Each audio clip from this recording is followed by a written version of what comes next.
All right, so just so you know a little bit about who we are, who's familiar with us? Raise your hand. Okay, most of you are.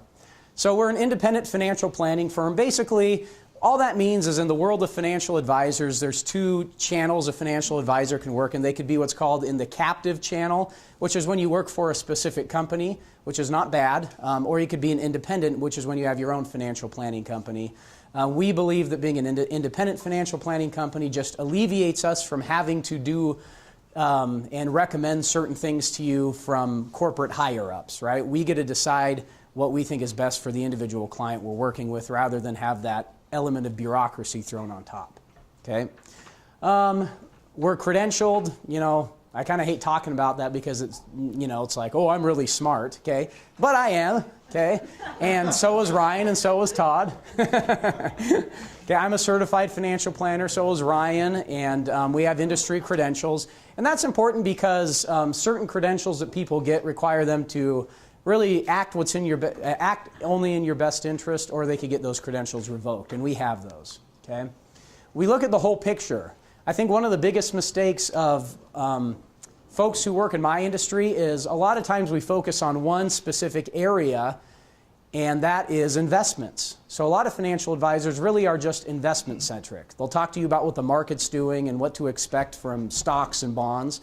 You know, that's part of what we do, but we are more concerned about helping you plan your life and your income and protecting it and your Social Security and your estate plan and do tax planning. Oh yeah, and investments is also part of that, but it's much more comprehensive in nature, okay? And if you have these types of questions, can I afford to retire? How much income I can expect? Where's my money going to come from? You know, what decisions do I need to make with my resources? Those are things we help people answer. At the end, you'll be asked to fill out an evaluation form. We archive those to kind of have a track record on feedback of how these classes do. If you have questions that you want us to answer, you're more than welcome to meet with us for an hour for free. This isn't a sales pitch. We're not talking about any products or services, but if you have personal questions and you want to meet, please use us as a resource, okay? The one other thing I would add here about who we are is that we're specialists. And I think that's important because as far as I know, there's no other financial advisors that really try to specialize in the Hanford area. Go look at their websites, right? The first landing spot on our website is for Hanford area employees. And that doesn't make us cooler or smarter than anybody else. But in order to really specialize in an area, you have to, there's certain niche things you have to be on top of. So we read the pension plan descriptions and the summary plan descriptions of your medical benefits and stuff. Because we're nerds, and in order for us to help you, we have to be up to date on that stuff. And we want to try to convey some of that information today, okay? So really, the outline of today's format is going to be pretty simple. We're going to talk about, first we're going to talk about decisions you will have to make with your work-related retirement resources. That would be things like your pension and your medical and your 401k. And then we're going to talk about decisions you have to make with your non-work resources. That would be Social Security, other retirement savings, and we're going to tell you hopefully how to put them all together, okay? So let's start with your pension. Now, the best way for me to describe your pension options is to tell you a story that affected my family's life when my grandparents retired, okay?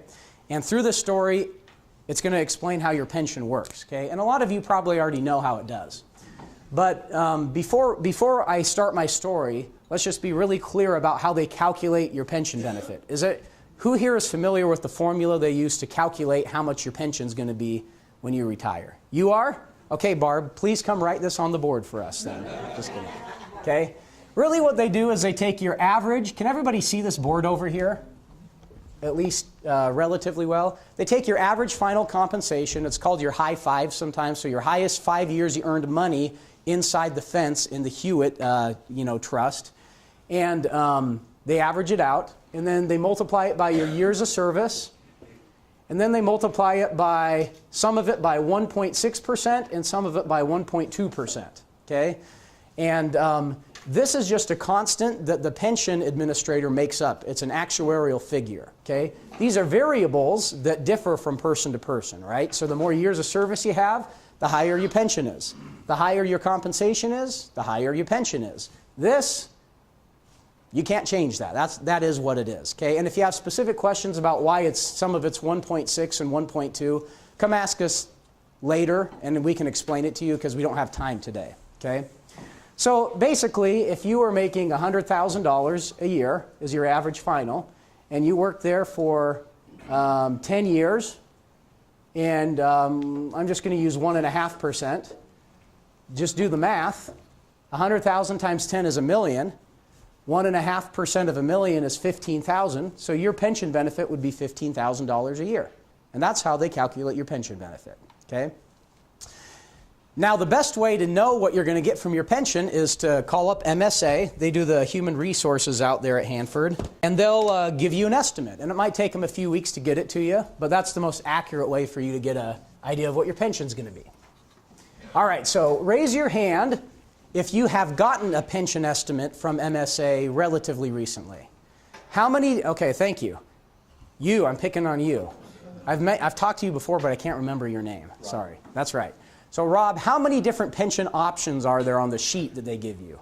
10 or bunch. Yeah, I think there's like 10, 15, okay? And so the question is what are all these different options and what do they do, okay? So my grandfather wasn't a Hanford employee. He ran the Benton County Public Utility District. He was the manager there back in the 70s and 80s. And he had a pension as well, okay? And when he went to retire, he went to his HR person and said, hey, I want to retire. How much is my pension going to be? And they said, well, Bob, you're a manager. Your average final compensation is high. Your pension's going to be about $3,000 a month. Okay? And my grandfather said, hey, that's pretty good, especially considering this was like 1985, right? That was a great pension. It's a great pension today. That was a Cadillac pension back then. And my grandfather said, man, that's pretty good. I like the sound of that. And then his HR person said, okay, Bob, instead of $3,000 a month, another way you can take your pension is to only get $2,500 a month. And my grandfather said, whoa, wait a minute. You just told me I could get $3,000 a month. Why are you now telling me I'm only going to get $2,500 a month? Does anybody know what the difference there was? Survivorship, exactly, spousal survivorship, okay? So the $3,000 a month is called the life only, or sometimes called the single life annuity, okay? This $2,500 a month was called the joint and 100% survivor annuity.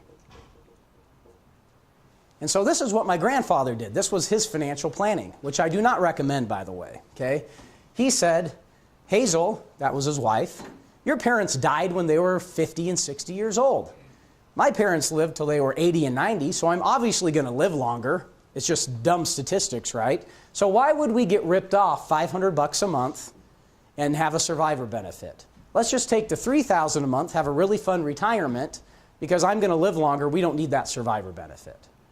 Okay, now has anybody heard of friends or maybe personally doing financial planning with their pension that way? It exists, you know. Yeah, exactly. I have at least a couple people a month come in and use that logic to determine how they're going to select their pension, okay? It's not good logic because it's not based on science, it's based on speculation, okay? So my grandfather and grandmother did that. They took the $3,000 a month. My grandmother had to sign off on it, okay? And she did because she didn't really know what was going on and understand the full impact. And unfortunately for them, the worst case scenario happened. He got melanoma when he was 70. He passed away when he was 72. My grandmother was only 68 when that happened. And so from the time she was 68 till the time she was 85 when she passed away, she lost the $3,000 a month pension. They didn't really have any 401ks. That was before, 401ks were a big thing. And then they also didn't account for what happens with Social Security when one spouse passes away. Does anybody know what happens with Social Security when one spouse dies? Yeah, the higher payment stays in the house and the lower payment goes away. So my grandfather's Social Security was about $1,500 a month. So from 68 to 85, my grandmother lived on $1,500 a month. Now raise your hand if that's your definition of a successful retirement. Okay? So the bottom line is you have about 10 to 15 different options with your pension. You cannot just guess on who's going to live longer. That's not a financial plan. A financial plan is a process of identifying risks that could derail your retirement and making wise choices to help manage those risks. And my grandparents didn't do that, okay? So for you guys' pension, you can take a straight life annuity. That is what my grandfather did, right? That's the $3,000 a month. If you're single, that's okay.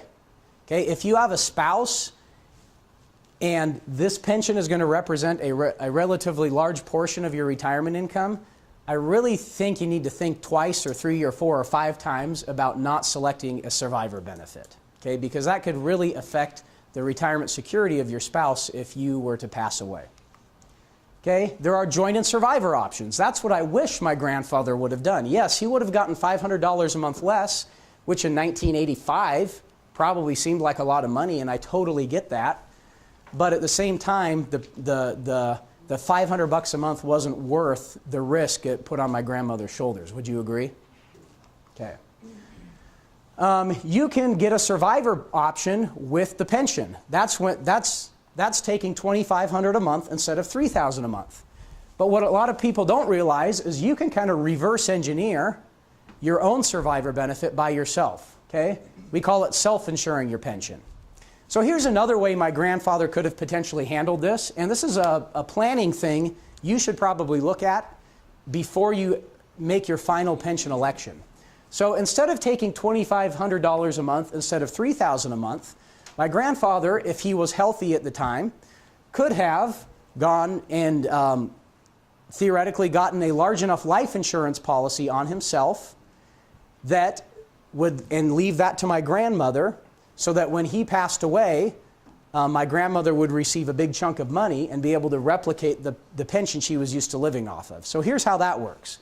My grandfather could have elected the $3,000 a month, okay, but then gone out and got a life insurance policy for like $600,000. And he could have named my grandmother as the beneficiary of that. And let's say that life insurance policy cost $400 a month in premium, okay? He could have elected the $3,000 a month higher pension, earmarked $400 a month of that to pay for the life insurance policy, and he would have netted out to $2,600 a month, about the same place he would have been in with the survivor benefit. Does everybody follow my math there? Perfect. And then, when he passed away, my grandmother would have lost the $3,000 a month pension, but what would she have gotten? Yeah, the $600,000. And guess what she would do with that $600,000? She could invest it, or she could leave it with the insurance company and they'll annuitize it for her. She has a lot of different options, okay? But basically, she could use that to replace the $2,500 to $3,000 a month payment she was used to getting while my grandfather was alive. Okay? So that's called self-insuring your pension. However, if you're going to go apply for life insurance, you have to be healthy enough to get it. It doesn't work for everybody. But here's the point. If your planning is saying, I want to retire in 3 months, and you wait and you wait and you wait, and now it's 2 weeks before your retirement date, and you call up MSA and make an appointment with the HR person, they're going to throw a piece of paper in front of you and say, hey, decide what you want to do with your pension right now. And you're going to have to check a box, and that box you check is irrevocable. You can't ever change it. You don't have time to look at this as a planning option, right?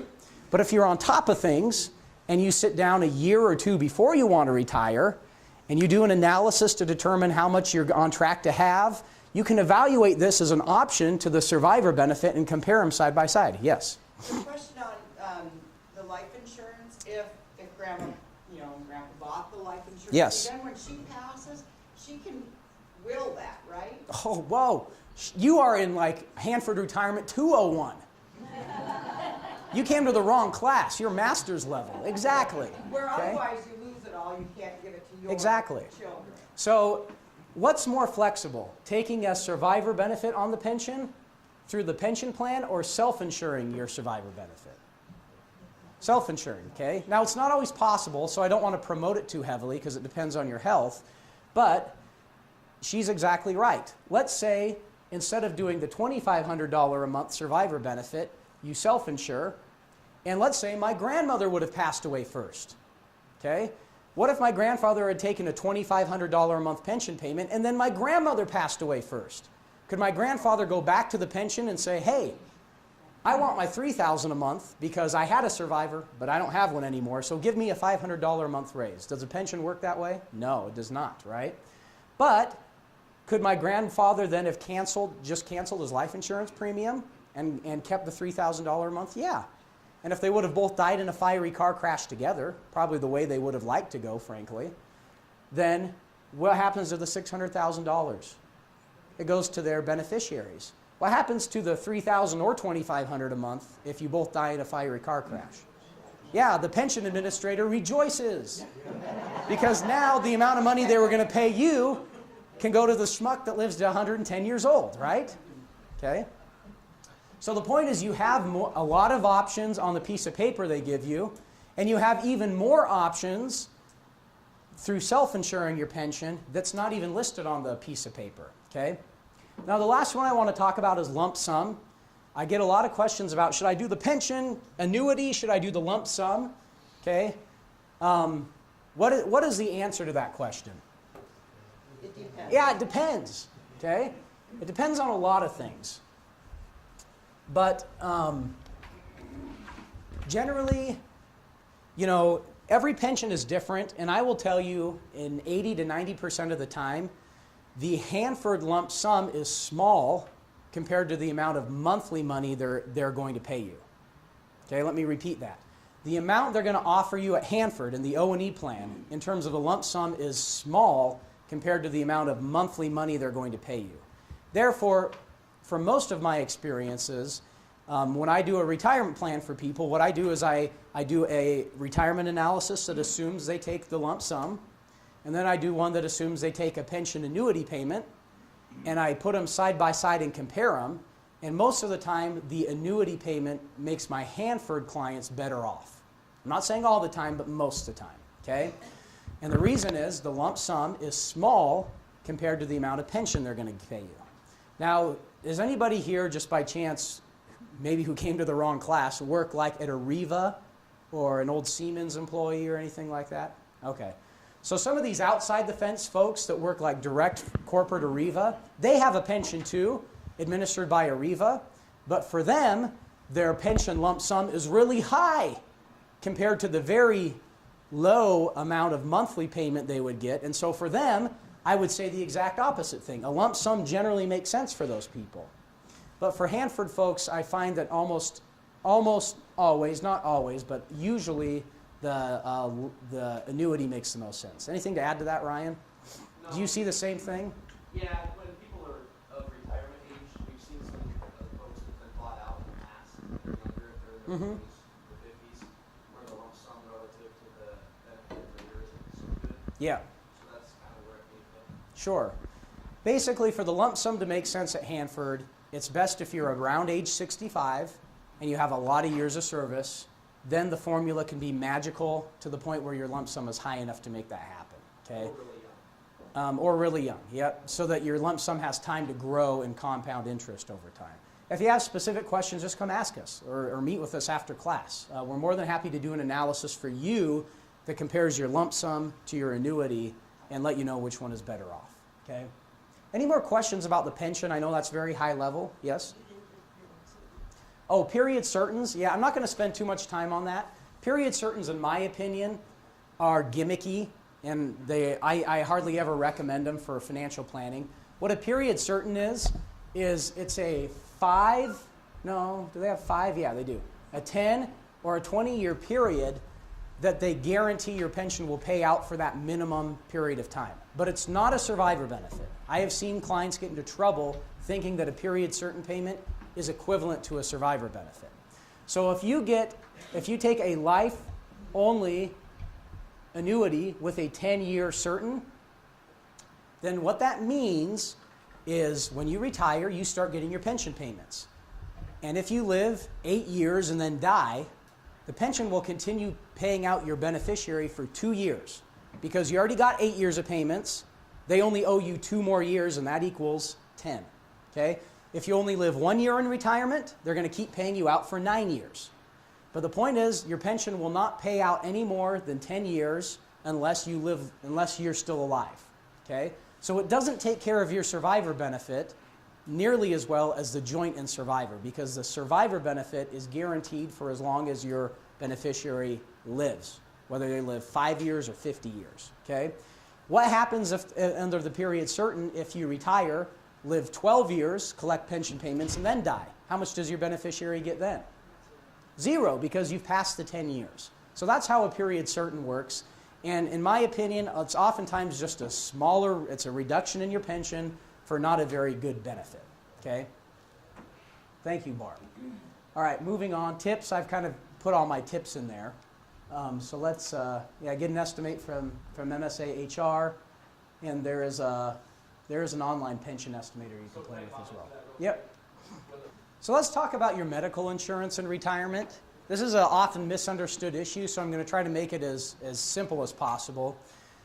Your retiree medical insurance works differently pre-age 65 than post-age 65.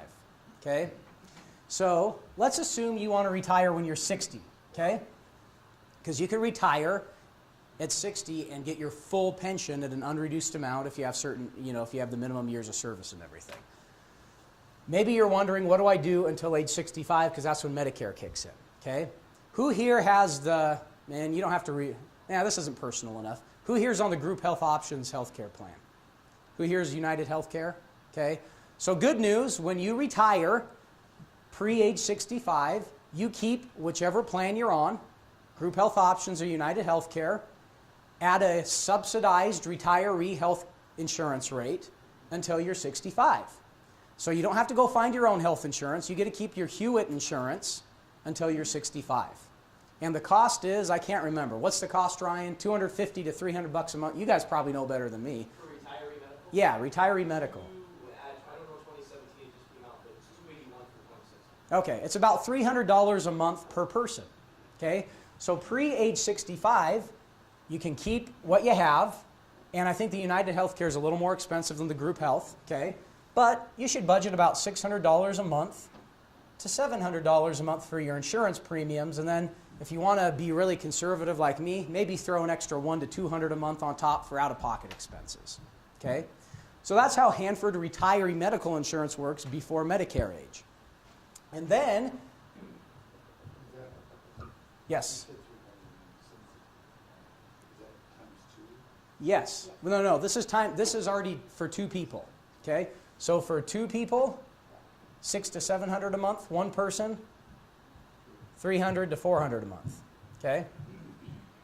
$300 to $350, I guess, if my math is remaining consistent. Does that make sense? Is that pretty straightforward? Now, when you reach age 65, Hanford says, hey, congratulations, you have a Medicare card, and you're going to use it, okay? So when you reach age 65, you get put on Medicare. And with Medicare, there's 4 parts. Okay? 65 comes, and your group health options, your United Healthcare goes bye-bye. Poof, it vanishes. It's gone. You're kicked off of it. Okay? And you're now in Medicare land. So for Medicare, you have Part A. Does anybody know what Part A of Medicare covers? Bonus points. Hospitals, nice. How many bonus points does he get for that? And more importantly, what does he actually get for the bonus points? I don't think you get anything for your bonus points. Sorry. Free water. Nice. Okay. Part A of Medicare covers hospital care. So if you get trucked and go to Cadlick ER, then Cadlick ER sends a bill to Medicare Part A, and then whatever they don't cover, you get a bill for and you pay the difference. Okay, that's what Medicare Part A covers. Now, most people just don't go to the hospital when they get sick. They do preventative stuff, doctors, x-rays, labs, etc. Okay? And so that's what Part B is for on Medicare. That covers doctor care. And that's by and large where most of us probably spend most time on health insurance, at the doctor. So when you are on Medicare and you walk into your doctor's office, then your doctor bills Medicare Part B for that visit, and then whatever Medicare Part B didn't cover, you get the difference. Okay? Medicare Part A and B cover about 80% of your health care costs. And most people in retirement, for most people, that's not enough. Because if you got stuck with a $100,000 hospital bill, 80%, $80,000 is covered by Medicare. Most people don't want the risk of having to pay $20,000 out of their pocket, right? That's a pretty big burden and risk to take on in retirement. So there's these wonderful things called Medicare supplement plans. Who here has seen, who schleps those on TV? I forgot. Yeah, like Fred. No, he's a reverse mortgage guy, the guy that ran for president. Anyway, this is your AARP mail bomb ad, right? Okay, Medicare supplement, right? So a Medicare supplement is designed to cover the 20% that Medicare Part A and B don't cover. And there's different types of supplement plans, okay?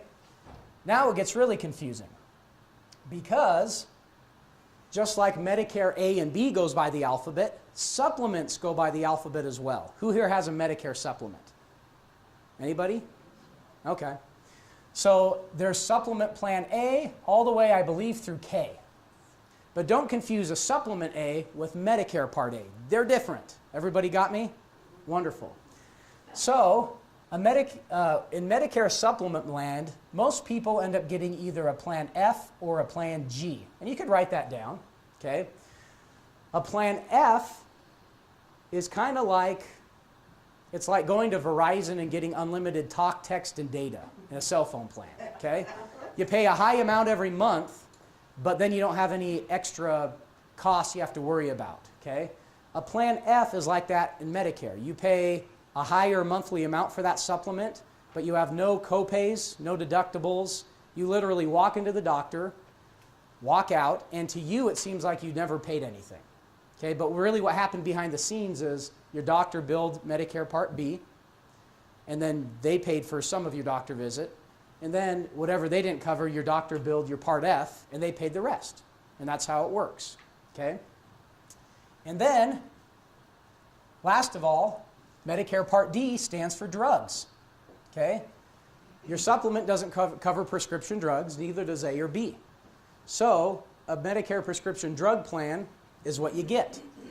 And the amount you pay and the plan you get depends on how many prescriptions you take every month and whether they're generic or brand name. Okay? Now, which of these parts have a cost associated with them?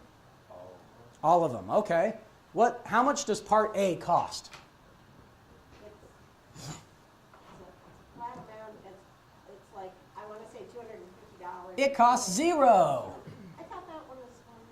It's free. Free health care. Rejoice. Okay? Now, not really. While you were working, you paid 7.65% of your gross wage to Social Security and Medicare, and that funded your Part A. So now me and Ryan, who are working, we're broke young guys, our wage goes towards that. Okay? But luckily we're an S corporation, so we minimize that. It's tax planning, folks. Anyway. Yeah. Okay? And then hopefully, when we're old and rich like you guys, you know, whoever's next is going to pay for our medical. Okay? That's Part A. So Part A doesn't cost you anything. Part B does cost you something. It costs you about $105 a month per person. And do you know what's really nice about Medicare Part B? They auto-pay it by deducting it from your Social Security, and you don't even have to ask them to. They do it for you. Isn't that nice? Okay?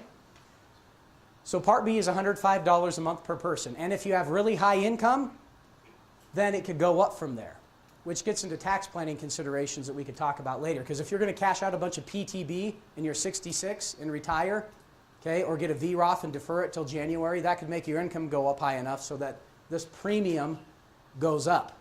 And then you got to deal with Medicare and appeal that. And if you're going to do that, come talk to us because we can help you figure that out. Okay? A supplement, if you get the Plan F supplement, you're going to be paying about $200 a month per person. Okay, for the Cadillac Plan F supplement. And then a drug plan is going to range from $20 to $150 a month depending on what type of drugs you take. Okay, so I'm going to say it's $50. So now instead of having a simple Group Health Options United Healthcare plan, you have your healthcare sliced and diced among 4 different places, but the cost is actually kind of similar. 105 plus 200 is 305 plus 50 that's about $350 a month per person. And that's what Medicare costs. Okay? Now, Hanford has a benefit based on your years of service. What happens is there's a company that they have a contract with called One Exchange. Has anybody heard of them? Has anybody used them? Okay. I've heard positive things, frankly. One Exchange is a Medicare supplement broker. They're a 1-800 number based out of somewhere in the Midwest or the East. And when you reach age 65 and get kicked off your group health options or United, you call them up and they help you get your Plan F. And as long as you do that, Hanford will kick up to $150 a month based on your years of service back to you to subsidize the cost of your supplement. Okay? Only if you use that outfit, correct. They put it in something called an HRA, a health reimbursement account, but One Exchange takes care of it for you.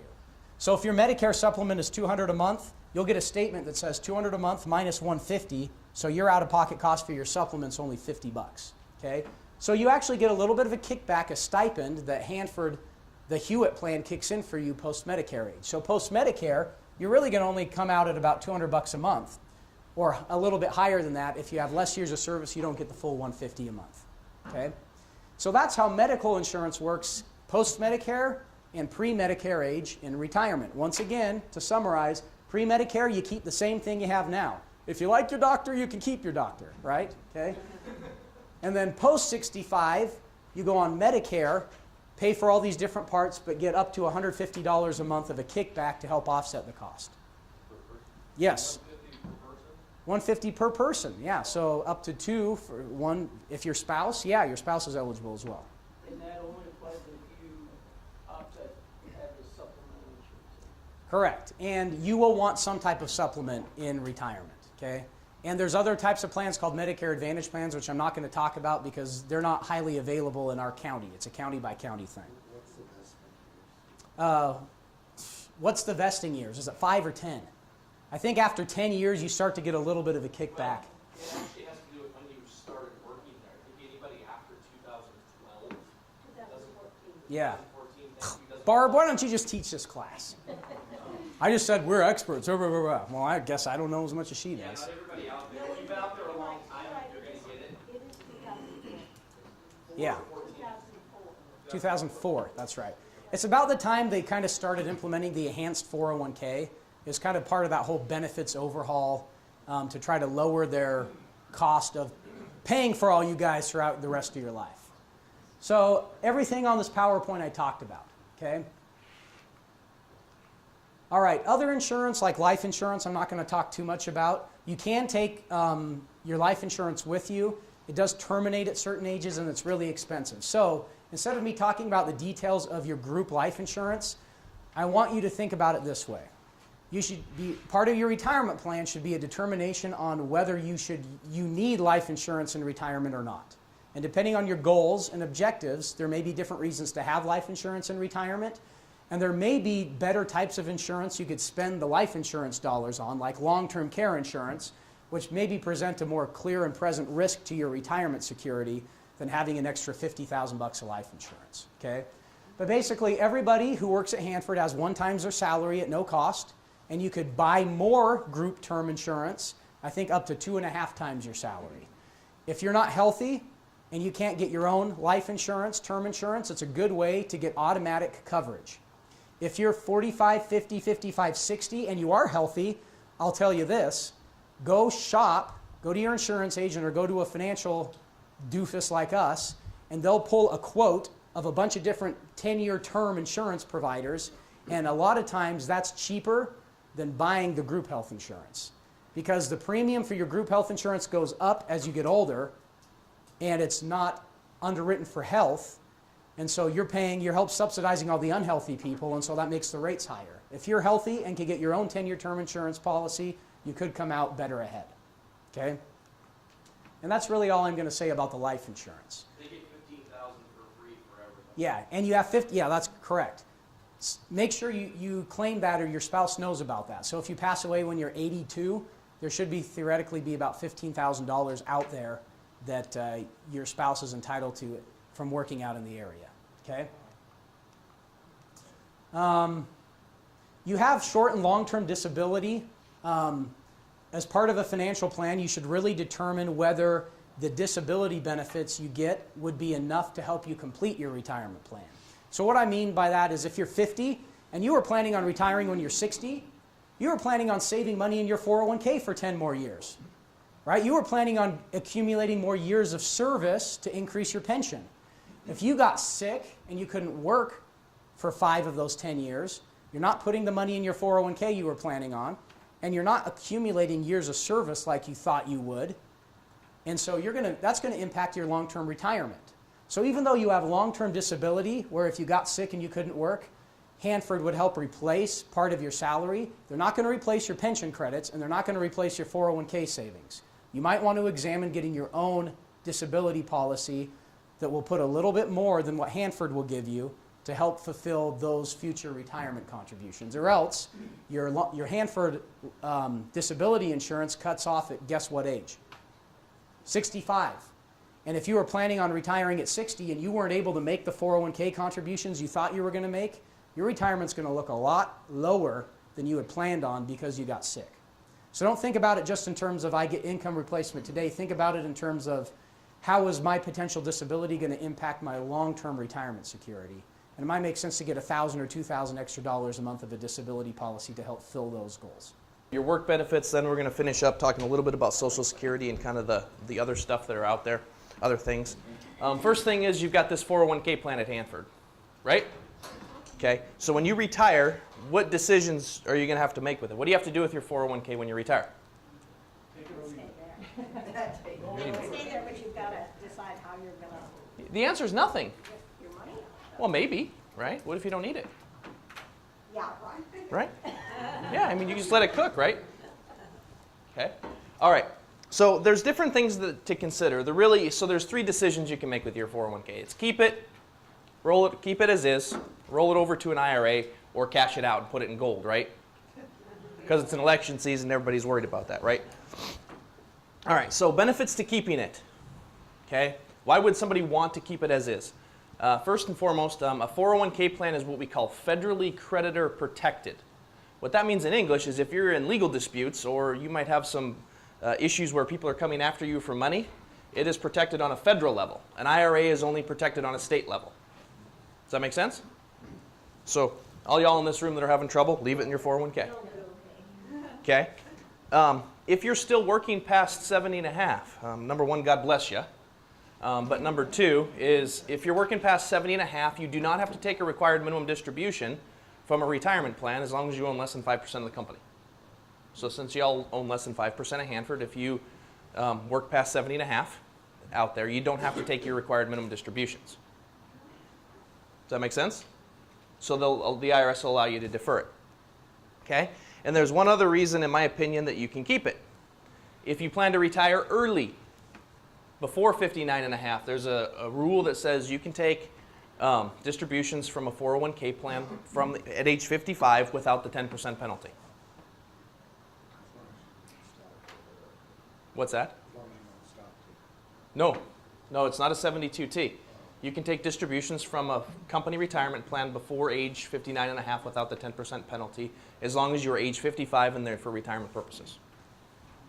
Cool, huh? Okay. So option number 2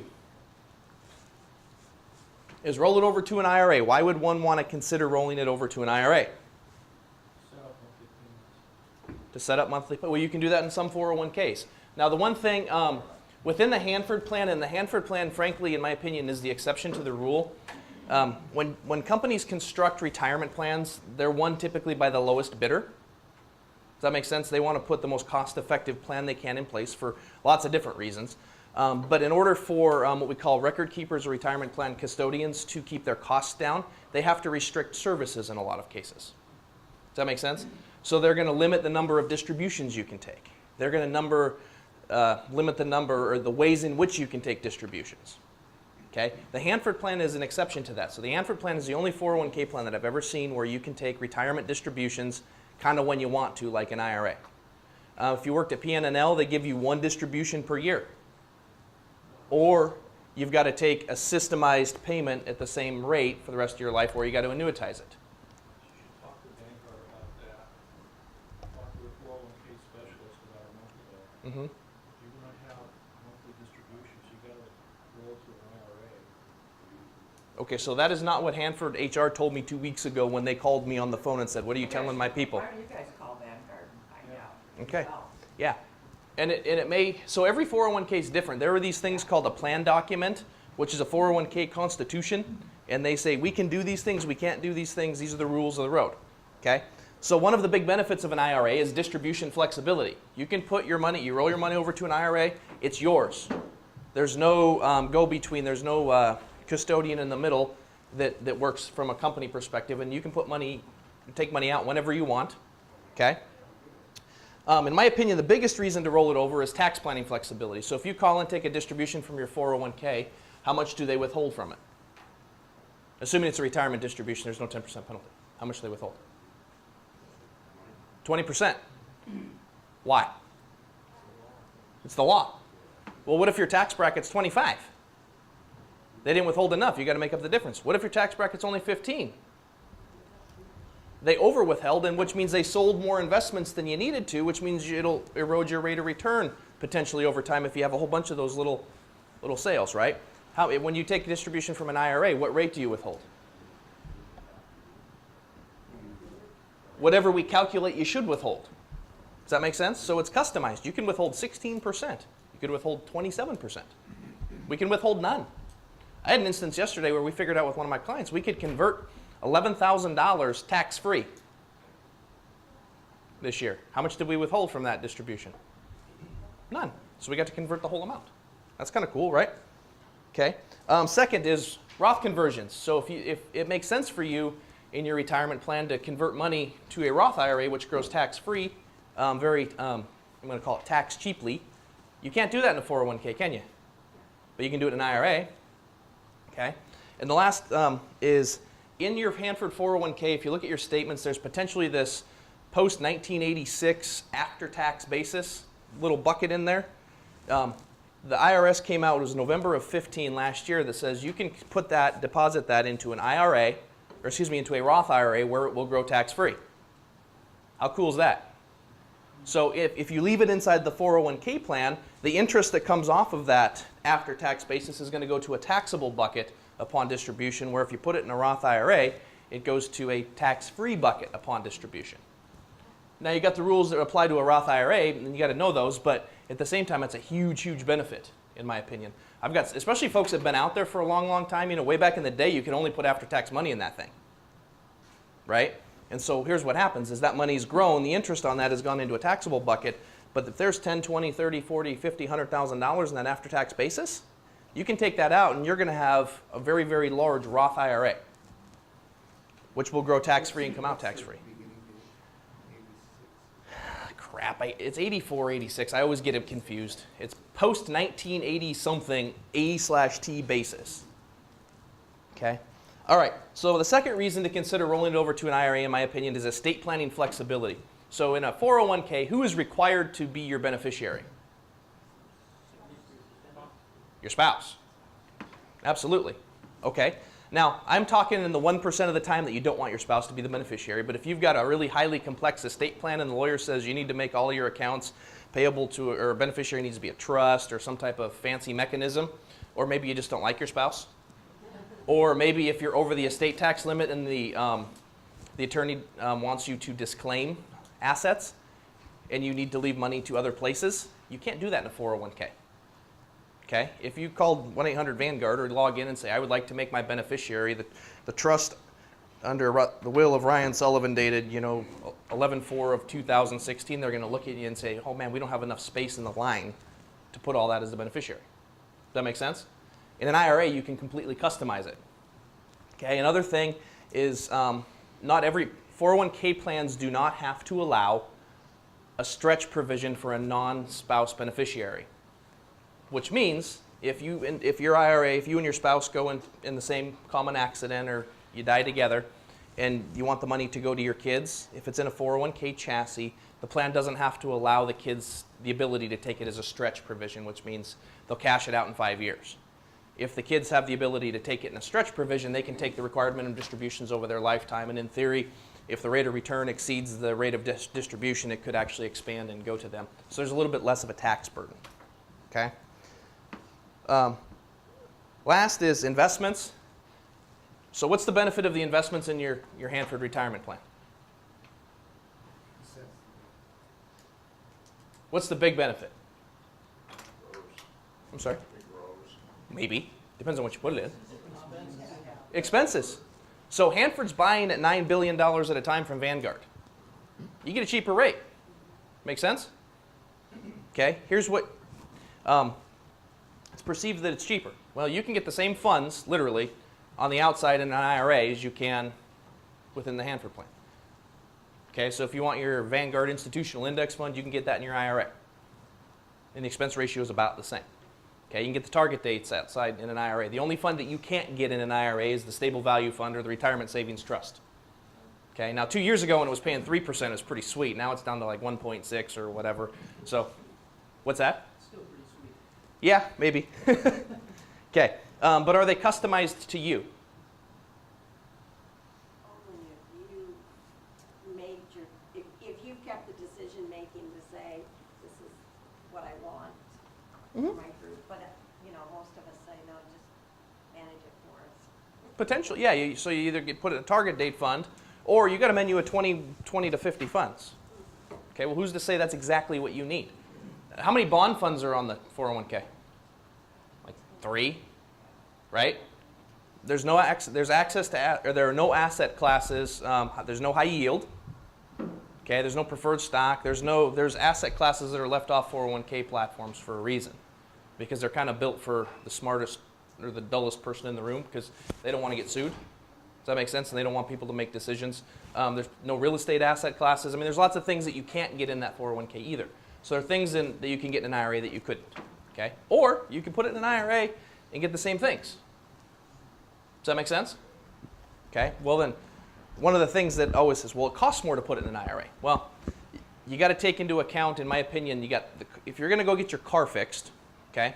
This is the scariest day of my life, by the way. Every time I take my car off, it's got the pinging thing or the lights on. I'm not a car guy. I don't understand it.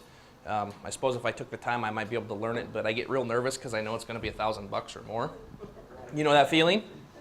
Right? Okay, when I take my car in, what 2 costs are there? Labor material. Parts and the labor. You with me? In investment land, it's the same thing. You got the cost of the part, which is your fund, right? It can be as inexpensive as a Vanguard S&P 500 index fund, or it can be really expensive, fancy schmancy hedge fund thing. Okay? So you can do that yourself, right? You can go buy the part, and you can do it yourself. Would you agree? In your own IRA. Okay? If you want help, that's the cost of the labor. You can go see a financial planner guy, and they're going to charge you for their time. Does that make sense? So which one's better? Depends on you. Has to do with what your level of acceptable risk is for what you do. I mean, what you want to do. Mm-hmm. Yeah, my counsel is, in my opinion, don't go see a financial planner. If you hear, well, I'm going to pick better investments than you, then that's not a good financial planner. Fair enough. Now, I'll tell you that 2 out of 3, 3 out of 4, a good financial advisor is going to do better, but it's not because the fund they picked is better. It's they're going to quarterback your emotions, and they're going to talk you off the ledge when you're ready to hit the panic button. Fair enough. Or they're going to organize your investments in an efficient manner to distribute to you when you're retired. Or they're going to help you save taxes or help you make the right decision with your health insurance and help you figure out the Social Security thing. It's not because I can pick ABC fund better than you can pick XYZ fund. Fair enough? Okay. And last but not least, consolidation. You can put all your stuff in one spot in an IRA. Would you agree? So you don't have 19 different statements from 26 different accounts and all that good stuff. All right, and then last, I guess, cash it out. You could cash it out upon retirement. So what's the benefit in doing that?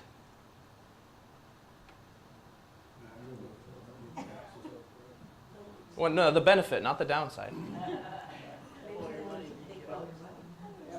Perceived control. Now here's the deal. You're only going to get 60% of what was in there. Right? Yeah. Yeah, because you got to pay what?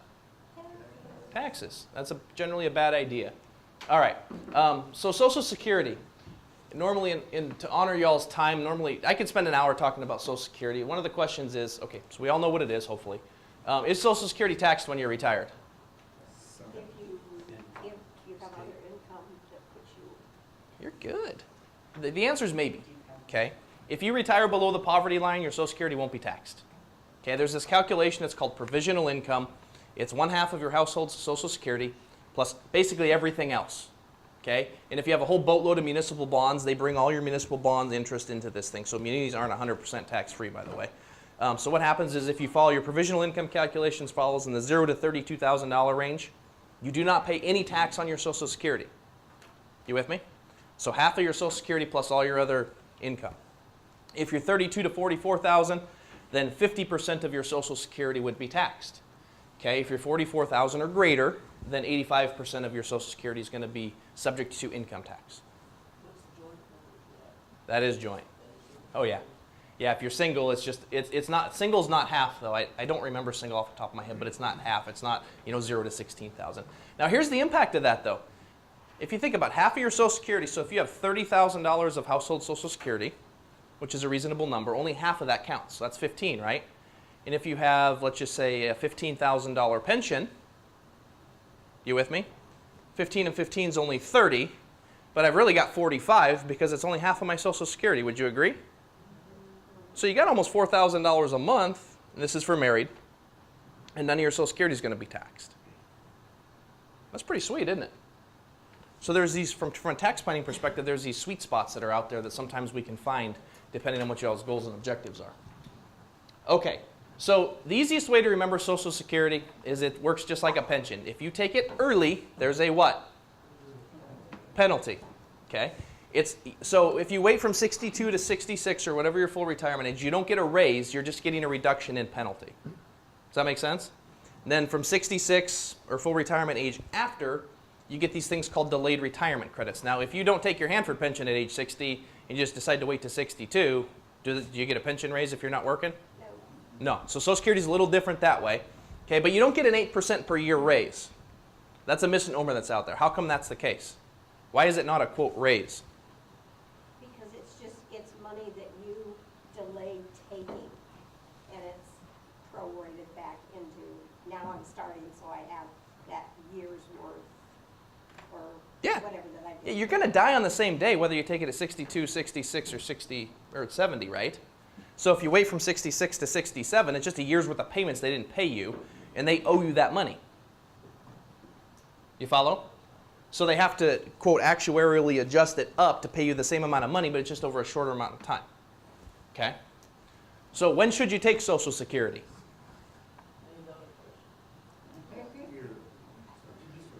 It depends. Everybody's circumstances are different. Okay, so are you married or are you not married? All right, that makes a difference. Okay, have you been divorced? Did you know you can claim on an ex-spouse's Social Security? Seriously? But only if you've been there 10 years. If you were married. Yeah, exactly. There's some rules, but you can claim on an ex-spouse's Social Security, which is kind of fun. They don't know about it, by the way. Okay. What is your personal health like, right? You know, popular media says wait till 70, wait till 70, wait till 70. Well, what if you're sick? What if there's not a high likelihood you'll reach, your late 70s? You might not want to go around until you're 70 at work, you know? Well, you don't have to work. You can just delay. You can live on other things, and I know, but right. Okay. And when do you want the most income or the safest amount of income when you're retired? Earlier, when you're old, or when you're young? Well, it depends. I mean, you could say, I want the fanciest titanium walker with shiny new tennis balls I could possibly afford, right? Or you can use it to buy airplane tickets or go see grandkids. Okay, so those are all the things you got to consider. So when you should take it is a very, very customized decision, in my opinion. Okay, because everybody's circumstances are different. Yes, sir. Sorry, I didn't mean to interrupt. Oh, you're fine. So there's like a break-even point in years if you took a year. Are you going to talk about that? I am Do you know not. what that is? So, well, everybody's different. Okay, so I can tell you the break-even points approximately from the decision to delay from 62 to full retirement age. And it's different because everybody's full retirement age is a little bit different. You could be 66 in 2 months, or you could be 67, or you could be 66 even. The 62 to 66-ish break-even point for a male is typically like 73-ish, early 70s, 71 to 73. Okay, the break-even point when you delay from 66 to 70 is somewhere in your early 80s, 80 to 83, depending on what your full retirement age was and what your actuarial life expectancy is and all this other jazz. So, and what that means is let's talk about the 66 to 70. break-even point. Let's just say it's age 81, just for a rough example. So you were most profitable on 81 in 1 month. Who here does that sound good to? Did you follow? Okay, and in order to be most profitable there, what risks am I taking? What am I giving up earlier in my retirement to get to that point? Okay, a lot of times, you know, if you're married, we kind of recommend what I call a bookend strategy. The spouse who has, and this is kind of assumes you're approximately the same age, but the spouse who has the lowest of the Social Securities, we take that at 62. And then we let the higher of the two grow until 66, 67, 68, 69, 70. Because what Kyle alluded to earlier is when one spouse passes away, what happens? The lower of the two go away. All right, so assuming you're the exact same age and you make the exact same amount of money and you elect Social Security at the same time, when one spouse leaves, 50% of the Social Security is going, right? Whereas if we bookend it, and one spouse leaves, only 25% of it, or thereabouts, is going, so there's some protection there. Does that make sense? So you might only lose 25% to 30% of it as opposed to 50. So now, but everybody's a little bit different, because if you don't have any 401k money, well, what are you going to do? Or if your pension isn't quite as good as your neighbor's, right? Other assets, hey, you know, not everybody has all their money in a 401k, right? So you got IRAs, Roth IRAs, non-IRAs. Some people may have rental properties. Some people have life insurance. Contrary to popular media, not all life insurance is bad, okay?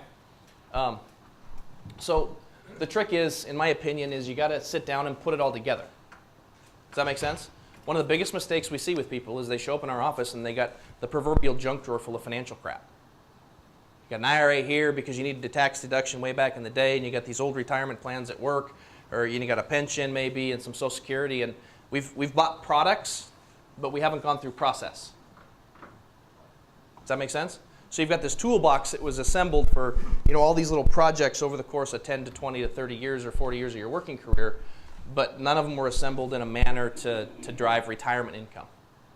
So we have a toolbox full of tools, but they may not be the tools we need to do the job, you know, to get us from retirement to the end of retirement. Does that make sense? So the trick is to make all this stuff work together seamlessly. You got all the puzzle pieces, you got to make them fit and give them job descriptions. All right, last but not least, common mistakes. We're actually almost on time. No plan. We got products, but we don't have a plan. Okay. Number 2, irrational fear. We're like, what, 6 days from an election? 4 days from an election? Who here's a little nervous about that and what that might do to the economy? You know what's funny? Nobody ever comes in here and says, I'm really nervous about Janet Yellen. And she's got 50 times the control over the economy that any politician ever would. And nobody came in here 2 years ago and said, holy crap, the Chinese devalued their currency and the stock market fell. What happens? When that had a much more dramatic effect than a political season will on us. Or the price of oil is $26 a barrel. How does that affect the world? That happened last year. You all remember January, February? Or have you forgotten already? Okay. So irrational fear. What I would tell you is a good financial plan will help you get through your fears, because it's going to allow you to compartmentalize, and good financial plans have risk management. Okay, so there's 6 areas of financial planning. Anybody that's been to the class we teach at CBC, you've heard this before, so sorry you're going to hear it again. The first is having a life plan. Okay, and this is frankly the biggest area I see people screw up in. They think retirement's an age. I'm 62 now, I can punch out, or I'm 60 or 65. And then they retire, and then after like the 2-day, you know, the euphoria, you know, wears off after a couple of weeks, and you're going, what am I going to do? And then they look over, and you know, their lovely bride is staring at them like, why are you in my house? You think I'm kidding? Yeah. There's a reason dudes buy boats when they're retired, so they can go fishing. All right? All right. So you got to have a life plan. You got to know what you want to be when you grow up. Okay? And that's an emotional decision, because anybody that's in a highly technical field, you know, number one, as Americans, we identify with our chosen occupation anyway, right? But those that are in a highly technical field, you've went to school to do what you want to do for your whole life. You've hopefully done that. You're probably retiring because you only do 5% of what you wanted to do, and now you're dealing with people and politics and all the other crap, right? And you're fed up with it. Okay? But all of my what I would call academics or my technical people still innately, even at 65 or 70, they loved what they went to school for. So how are you going to continue to do the things that you love? Does that make sense? And or what are you going to do in supplement to stay intellectually sharp and keep having fun, right? Okay. Number two, if we know what we want to do, then we got to know how much money we need to do that. So you got to have an income plan, right? And if you have income, what do you have to pay? Taxes. Okay. Got to have a tax plan. I would tell you right now, the only guaranteed rate of return I know about that's worth a squat is saving money on taxes. You know, yesterday I was able to convert, I think it was $10,000 or $11,000 for somebody without paying any taxes. So they got a tax deduction way back in the day when he was working. We took $11,000 out of his IRA, we converted it to Roth IRA, it's going to grow tax-free. That's cool. No cost. Okay? It's got to have a tax plan. Then you got to have a risk management plan, would you agree? Here's the issue. Most people build their retirement plans, or you go to retirement planning software you find on Google, and it says you make exactly 6% per year. Every year, right? 6, 6, 6. Inflation's only going to be 3. So you got a 3% margin every year, right? I'm not going to get sick. Nobody's going to die. My kids aren't going to do anything stupid that I got to bail them out on, right? I'm not going to deal with my old parents. You with me? And it's not going to cost me anything. We don't think about those things. So good retirement plans have contingencies built in for those types of things. Okay, what do you think derails retirement most? Health and family. I can tell you my parents retired 1 year ago, October 1st of 2015. My dad retired from painting houses. My mom retired from the city of Kalispell, Montana. They put all their crap, well, they gave most of it away. They put all their crap and they drove back to Anaconda, Montana and moved in with my grandmother in the house I was born in. My parents retired to my bedroom when I was a baby. You think there might have been some roommate issues? Within 1 week of Dad's retirement, my dad was a 60-hour-a-week guy. He painted houses. He's a grinder. I mean, I've yet to figure out whether he just doesn't like being home or he really liked painting houses that much. Within a week of living at Grandma's house, I said, Dad, how's it going, man? I bought a van. What do you mean you bought a van? A van without windows. He bought a painting van. Guess what? 2 days later, it was fully stocked from Sherwin-Williams. Guess how much he's making now working? Not a damn thing. He's working for free to get out of the house. He's going to all the friends and family that I grew up with. He's painting their houses. He's sheetrocking stuff. He's taping, texturing, because he doesn't want to spend all day in the house with the 2 hens. And he would say that. So it's not just not getting 6% in your investments that's going to derail your financial plan. All right? And, you know, having to support kids in retirement. Had somebody in here 2 weeks ago. Guess what they're spending all their time doing? They've been retired 2 years. Guess what they spent the last 10 months doing? They got their 2-year-old granddaughter living with them. Because dad's making bad decisions and baby mama's not making better decisions. Okay? But if you have a risk management plan, a lot of those irrational fears go away. Okay? Then we need a legal and estate plan. Okay? When it comes to estate planning, 9 out of the 10 people that show up in my office don't have one. Okay? Because you don't want to go see a lawyer and you don't want to pay him $600. Right? But here's the deal. You've worked your whole life to create this $1 million estate or whatever in the heck it is. Protect it so somebody else doesn't get it. Okay? Make it efficient. All right. Greed. Fear and greed, 2 things that'll move markets short term. Don't get greedy when you're retired. I had a guy in Wednesday this week. Can I take more out? Can I take more out? No. Well, how come? I want to go on a trip. It's not a big checkbook. If we cut down trees in the orchard, there's less fruit next year, right? So you want to make sure. Okay? Because my coworker did it, please don't do this. And this is the season. Who here is still working? What period of time is it at work right now? Has to do with financial stuff. Open enrollment. Hey, Bill, what medical plan are you on? Is that any good? Yeah, sure. Okay, thanks. Right? What fund's in your 401k? I'm having trouble over here. Okay. Because your coworker did it's not a good excuse. Fair enough? Because his life or her life is entirely different than yours. Fair enough? Okay. We see that a lot with that lump sum pension, by the way, especially as it pertains to Hanford. You know, well, Billy did it. He took the lump sum pension. I need to too, because Billy thinks it's a good idea. Well, Billy's comes from an entirely different set of circumstances. Did Billy's wife work? Does Billy have another pension? Does Billy, you follow me? The only time I, in good conscience, recommend lump sum pensions is if there's another household pension. So I have to have 2 spouses on pension. Does that make sense? Or you're really, really young and they're buying you out for a really sweet number. Okay? Product buying. It's not about buying products, it's about process. It's not whether you're using ABC fund versus XYZ fund. They're going to, after 10 years, they're going to be about the same rate of return. The asset class is going to predicate that. Okay, so you got to be have a plan and not be emotionally tied. And then chasing returns. You actually should do the opposite. Buy the thing that's been kicked in the face over the last 2 years. We see people they look on your 401k, you get the 3-year return, the 5-year return, the 1-year return, and the 10-year return, right? And then they say, well, that 8% on the 10-year return looks good. Well, how many times has it actually landed on 8 in those 10 years? None. It went up 25, then it didn't do anything, and then went down 4 and then up 12, right? So it's a misleading number. Not that any investment companies are deceiving, but an average is just the average. It doesn't ever most likely never ever lands on it. Okay? Don't get a second opinion. One of the biggest benefits to a financial advisor, a financial planner guy like myself, and this isn't an advertisement for our firm, is we've done this before. I'm calling HR at 10:30 with a client trying to make sure that they don't get their spouse kicked off medical because she's getting her medical for free right now, and he wants to retire, but she's not covered under his medical. But if she retires a couple years later, guess what? She might not be able to enroll in the retiree package. Okay? And the only way I learned that is we had a client get hooked that way. So one of our clients, their spouse, is never ever going to be on his retiree medical because she wasn't enrolled at the time he retired. Okay? We sign up for Social Security every day. We know what questions to ask. Okay? A good financial planner is going to be able to help you. All right? They understand the Medicare process. They understand the pension ramifications.